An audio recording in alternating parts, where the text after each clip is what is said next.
3 বছর শিয়াবে আবি তালেবের জেলখানায় বন্দী ছিলেন। আপনি বন্দী ছিলেন কয় বছর? আমি ছিলাম কয় বছর? আল্লাহর হাবিব সাল্লাল্লাহু আলাইহি ওয়াসাল্লাম কয় বছর বন্দী? এটা অর্থনৈতিক আগ্রাসন, সামাজিক বয়কট। এদের সাথে কারো বিয়ে হবে না, এদের কাছে কোনো পণ্য বিক্রি করবে না, এদের থেকে কিছু কিনবে না। প্রথম বছর যেহেতু ওনারা ছাগল চড়াতেন, ছাগলের গোশত খেলেন। দ্বিতীয় বছর সাহাবারা ছাগলের চামড়া খেলেন। তৃতীয় বছর গাছের পাতা, লতা পাতা, শিকড় আর ছাল খেয়ে বেঁচেছিলেন। The life is not a bed of roses. এই পৃথিবীটা কুসুমাস্তীর্ণ নয়, এটা কণ্টকাকীর্ণ। এই পৃথিবীতে কেউ কারোর জন্য জায়গা ছেড়ে দেয় না, এখানে জায়গা করে নিতে হয়। পৃথিবীতে তোমাকে জানান দিতে হবে যে তুমি পৃথিবীতে এসেছো। কঠিন বিপত্তিকে, পরীক্ষাকে তুমি জানাও যে তুমিও কম শক্ত না, ঠিক কিনা? একজন পুরুষের 1 ফোঁটা বীর্যে 20 কোটি শুক্রাণু না থাকলে চিকিৎসা বিজ্ঞান বলে ওই বীর্য থেকে কোনো সন্তান জন্ম নেয় না। 1 ফোঁটা বীর্যে কয় কোটি শুক্রাণু?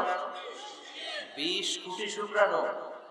ওই 20 কোটি শুক্রাণুর মধ্যে আমি একটা, ঠিক কিনা? আপনি একটা, আমরা সবাই এক একটা। এই প্রতিটা শুক্রাণু চেয়েছিল ডিম্বাণুর গায়ে আঘাত করে সফল হতে, কেউ হইতে পারে না। 19,99,99,999টা ফেল। পাস করছিলাম সেদিন আমি, পাস করেছিলেন, চ্যাম্পিয়ন হয়েছিলেন সেদিন আপনি। সেদিন আপনার হাত ছিল, পা ছিল, মামা খালু ছিল, ফোন কল ছিল। এত কিছু না থাকতো সেদিন আপনি চ্যাম্পিয়ন হয়েছেন, কেউ আপনারা থামায় রাখতে পারে নাই। তার মানে এই পৃথিবীর বুকেও কেউ আপনারা থামায় রাখতে পারবে না। চিল্লায় বলেন ঠিক কিনা? পারবে না। অদম্য সাহস আর শক্তি সম্ভাবনাকে দিয়ে আল্লাহ তাআলা মানুষকে তৈরি করেছেন। এক একটা মানুষের যে কি ব্রেনের ক্যাপাসিটি, তার যে কত ক্ষমতা আল্লাহ দিয়েছেন মানুষ জানেই না। আল্লাহর হাবিব সাল্লাল্লাহু আলাইহি ওয়াসাল্লাম এরকম বাধা বিপত্তি অতিক্রম করে নিজেকে প্রমাণ করে করে সামনের দিকে এগিয়েছেন। 3 বছর জেল খাটলেন। মক্কা থেকে 80 কিলোমিটার পথ পাড়ি দিয়ে তিনি তায়েফে গেলেন। তায়েফে কেন গেলেন? জমি কেনার জন্য, তাই না? কথা কয় না? 10 বিঘা জমি কেনার প্ল্যান করছিলেন তায়েফে। হ্যাঁ, নিজের কোনো লাভের জন্য গেছেন তায়েফে? তায়েফবাসীদেরকে জাহান্নামের আগুন থেকে বাঁচানোর জন্য, নিজের লাভের জন্য না। তায়েফবাসীরা যেন জাহান্নামে ফেরেশতাদের লাথি না খায়, তায়েফবাসীরা যেন জাহান্নামের আগুনে না জ্বলে, ওদেরকে বাঁচানোর জন্য, ওদের লাভের জন্য আল্লাহর হাবিব সাল্লাল্লাহু আলাইহি ওয়াসাল্লাম গিয়েছিলেন। সেখানে তিনি ওয়েলকামড হন নাই, সেখানে পাথর বৃষ্টি মারা হয়েছে। এমন তাবৎ কোনো অত্যাচার নাই বিশ্বনবীর উপর করা হয় না। 3টা জায়গায় কি সুশ্রী দেহ আমার নবী, কি সুন্দর ছিল আল্লাহর হাবিব সাল্লাল্লাহু আলাইহি ওয়াসাল্লামের শরীর। তিনি বলতেন আনা মালিহুন ওয়া আখি ইউসুফু সাবিহুন, আমি লাবণ্যময় সুন্দর, আমার ভাই ইউসুফ সাদা সুন্দর। মিলহুন থেকে মালিহ, মিলহুন মানে লবণ, লবণ থেকে লাবণ্যময়। আমি লাবণ্যময় সুন্দর, আমার ভাই ইউসুফ সাদা সুন্দর। এই সুন্দর মানুষটার দেহে পাথর মারা হয়েছে। Can you imagine that? আপনি কি কল্পনা করতে পারেন? 3টা জায়গায় বিশ্বনবীকে আক্রান্ত করা হয়েছে, রক্তের বন্যা বয়ে গিয়েছিল। আওয়াজ করে বলেন ঠিক কিনা? খেয়ে না খেয়ে দিন প্রচারের কাজে নিজেকে দিয়েছ বিলিয়ে, তায়েফের কাফিরেরা চিনল না সে আলো, দুষ্ট ছেলেদের পিছু দিল লেলিয়ে। পাথরের আঘাতে ক্ষত বিক্ষত হয়ে সারা শরীর থেকে রক্ত ঝরে।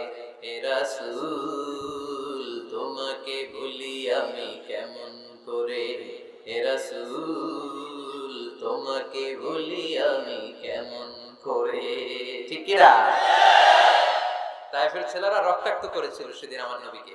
বিশ্বনবী অটল অনড়, মন খারাপ করেননি, সবর ইখতিয়ার করেছেন, মাফ করে দিয়েছেন।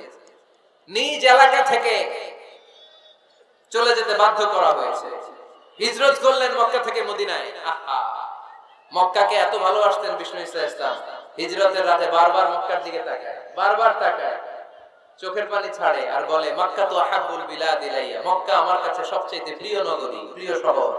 লাউলা উখরিজতু লামা খারাজতু, আমার যদি জোর করে মক্কা থেকে তাড়িয়ে দেয়া না হতো আমি জীবনও মক্কা ছেড়ে কোথাও যেতাম না।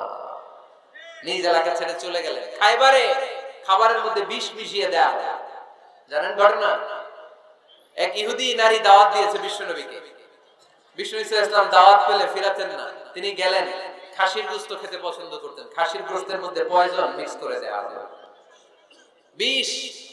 এই বিষের ব্যথায় তিনি আজীবন কষ্ট পেয়েছেন। ইন্তেকালের আগে তিনি বলেছিলেন, ওই যে খায়বারের যুদ্ধে যে ব্যথাটা আমি পেয়েছি বিষের কারণে, ওই ব্যথা আজকে আমার আবার উঠেছে।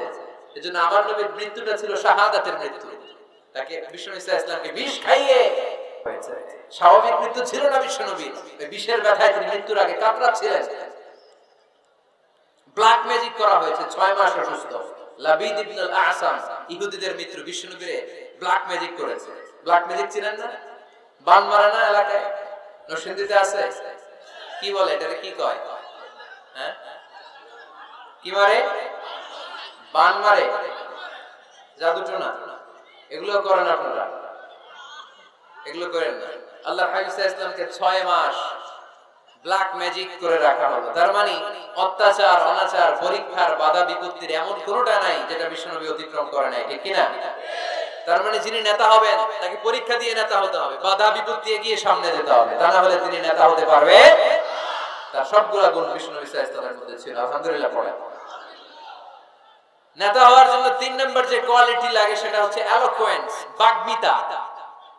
বক্তব্য দিতে জানা লাগে, বক্তব্যে পারঙ্গমতা থাকা চাই, ফাসাহাত, বালাগাত জানা চাই। নেতা যদি ভাষণ দিতে না পারে, এটা কি নেতা? কথা কয় না, এটা নেতা? এজন্য নেতা হইতে হইলে কি করা লাগে? ভাষণ দিতে জানা লাগে। দেখবেন যত বড় নেতা তত চমৎকার তার ভাষণ। আমাদের এদেশের স্বাধীনতার স্থপতি বঙ্গবন্ধু শেখ মুজিবুর রহমানের সেই 7ই মার্চের রেস কোর্সের ভাষণ মনে আছে? এবারে সংগ্রাম, মুক্তির সংগ্রাম, এবারে সংগ্রাম এখনো কানে বাজে, ঠিক কিনা? যতদিন বাংলাদেশ থাকবে ততদিন এই ভাষণ থাকবে কি থাকবে না? তাহলে নেতা হইতে হইলে এরকম ভাষণ জানা লাগে। বারাক ওবামার নাম শুনছেন? কথা কয় না, শুনছেন? শুনছেন? এই লোকটাও চমৎকার ভাষণ দিতে জানতো। যে এলাকায় যাইতো ওই এলাকা ধরে ডাক দিত, লোকজন খুশি হয়ে যায়। নির্বাচনে জিতে প্রথমে উনি গেল শিকাগো সিটিতে, আমেরিকা একটা শহর আছে শিকাগোতে, বিশাল বড় অ্যাসেম্বলি। উনি ভাষণ শুরু করলেন এভাবে, হ্যালো শিকাগো, মানে পুরো শিকাগো শহরটার একটা ডাক দিলেন। শিকাগোর লোক তো আনন্দে আটখান হয়ে কায়, খুশি। তার মানে নেতাকে ভাষণ দিতে জানতে হয়, কথা বলতে না জানলে নেতা হইতে পারে? কথা বলেন। বক্তব্যে পারঙ্গমতা থাকা চাই, অসাধারণ বক্তব্য দেওয়ার ক্ষমতা থাকা চাই। এবার আসুন দেখি বিষ্ণু ইসলামের এটা ছিল কি ছিল না? আল্লাহর হাবিব সাল্লাল্লাহু আলাইহি ওয়াসাল্লামের বক্তব্য দেওয়ার গুণাবলী ছিল কি ছিল না? সহিহ মুসলিমের বর্ণনা, আল্লাহর হাবিব সাল্লাল্লাহু আলাইহি ওয়াসাল্লাম বলেন, উতিতু জাওয়ামিউল কালিম, আমাকে আল্লাহ তাআলা জাওয়ামিউল কালিম দিয়েছে। মানে আমি এমন কথা বলি, কথাগুলো ছোট কিন্তু এর আবেদন অনেক বড়। আমি কথা বলি অল্প কিন্তু এটার impact in the heart of people, in the heart of the listener, যারা শুনে তাদের হৃদয়ে এটার প্রভাব অনেক বেশি। আমার কথাগুলো concise in wording but comprehensive in meaning, বলি কম অর্থ বেশি। হাজার লাইন ব্যাখ্যা করো, আমার কথাকে ব্যাখ্যা শেষ করা যায় না, চিল্লায় বলেন ঠিক কি না? তিনি জাওয়ামিউল কালিম জানতেন, এত সুন্দর পরিষ্কার পরিচ্ছন্ন আরবি ভাষায় তিনি কথা বলতেন। আবার আম্মা জান বলেন, সেই বুখারীর বর্ণনা, আল্লাহর হাবিব সাল্লাল্লাহু আলাইহি ওয়াসাল্লাম যখন বক্তব্য রাখতেন, লাউ আদাহুল আদুল আহসাহু, কেউ যদি চাইতো আল্লাহর হাবিব সাল্লাল্লাহু আলাইহি ওয়াসাল্লাম বক্তব্যে কয়টা বাক্য বলেছেন, কয়টা শব্দ বলেছেন, কয়টা বর্ণ ব্যবহার করেছেন, চাইলে প্রতিটা বাক্য আর শব্দ হাতে গোনা যেত। সুবহানাল্লাহ নাই? এত সুন্দর পরিচ্ছন্ন আরবিতে তিনি বক্তব্য করতেন, কথা বলতেন। লাউ আদাহুল আদুল আহসাহু, কেউ চাইলে গুনতে পারতো যে রাসূল সাল্লাল্লাহু আলাইহি ওয়াসাল্লাম ওনার ভাষণে কয়টা বাক্য বলেছেন, ওনার এই বক্তব্যে তিনি কয়টা শব্দ ব্যবহার করেছেন, চাইলেই গুনা যেত। সুবহানাল্লাহ পড়ে। আল্লাহর হাবিব সাল্লাল্লাহু আলাইহি ওয়াসাল্লাম যখন বর্ণনা করতেন, বুখারীর বর্ণনা, আ'আদাহা সালাসান, গুরুত্বপূর্ণ কোনো কথা বললে এটা 3 বার রিপিট করতেন, হাত্তা তুফহামা আনহু, যাতে এটা সহজে বোঝা যায়। গুরুত্বপূর্ণ কথা বলার সময় কয়বার বলতেন? আল্লাহর হাবিব সাল্লাল্লাহু আলাইহি ওয়াসাল্লাম একবার তাকওয়ার ওয়াজ করছিলেন আর বলছিলেন, আত-তাকওয়া হা হুনা, আত-তাকওয়া হা হুনা, আত-তাকওয়া হা হুনা, ওয়া ইউশিরু ইলা সাদরিহি 3 মাররাত, তাকওয়া এখানে, তাকওয়া এখানে, তাকওয়া এখানে বলে তিনি অন্তরের দিকে 3 বার ইঙ্গিত করেছেন। সুবহানাল্লাহ বলবেন না? তাকওয়া থাকে কোন জায়গায়? কোথায়?